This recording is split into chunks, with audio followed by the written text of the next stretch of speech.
আত্মনির্ভর ভারত গড়ার উদ্যোগে বিএসএফ এর ৩২ নম্বর ব্যাটালিয়নের উদ্যোগে সীমান্তবর্তী এলাকায় প্রান্তিক পরিবারগুলির মধ্যে ধূপকাঠি তৈরি করে স্বনির্ভর করানোর প্রশিক্ষণ।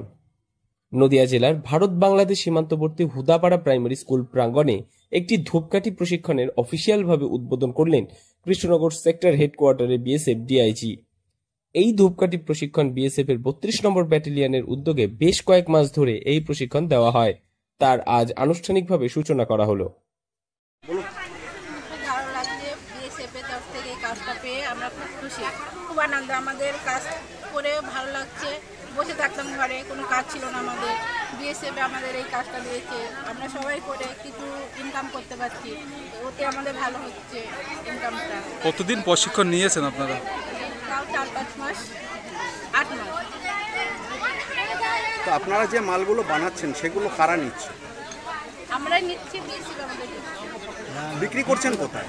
বিক্রি এখন বিএসএফ ক্যান্টিনে বিক্রি, বিএসএফ ক্যান্টিনে। বর্ডার সংলগ্ন গ্রাম হওয়ায় মহিলাদের রোজগার সেই রকম না থাকায় বিএসএফ এর ৩২ নম্বর ব্যাটালিয়নের এই উদ্যোগ যথেষ্ট তাৎপর্যপূর্ণ বলে মনে করা হচ্ছে। এই ধূপকাঠি প্রশিক্ষণটি এলাকার মহিলাদের অংশগ্রহণ ছিল যথেষ্ট চোখে লাগার মতো। এই প্রশিক্ষণ নিয়ে তারা নিজেদের স্বনির্ভর হওয়ার লক্ষ্যে পৌঁছাবে বলে এলাকার মহিলারা বিশেষভাবে জানান।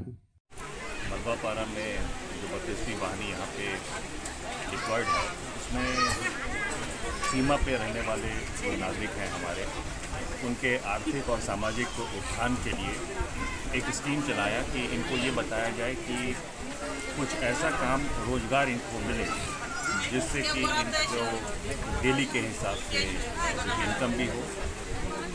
जो ये बाकी मजदूरी या काम या बिना काम के रहते थे उनको काम मिल गया, और इस काम की मदद से इनको कुछ पैसे मिल जाते हैं।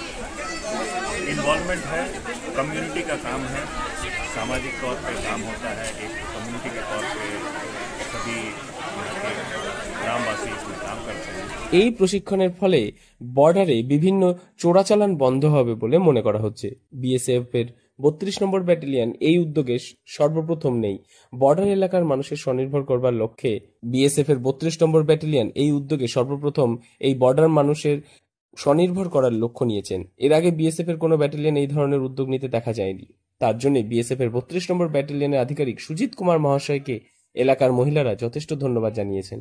এলাকার সাধারণ মহিলা থেকে শুরু করে সমগ্র এলাকাবাসী যথেষ্ট খুশি বিএসএফ এর এই মহান উদ্যোগে।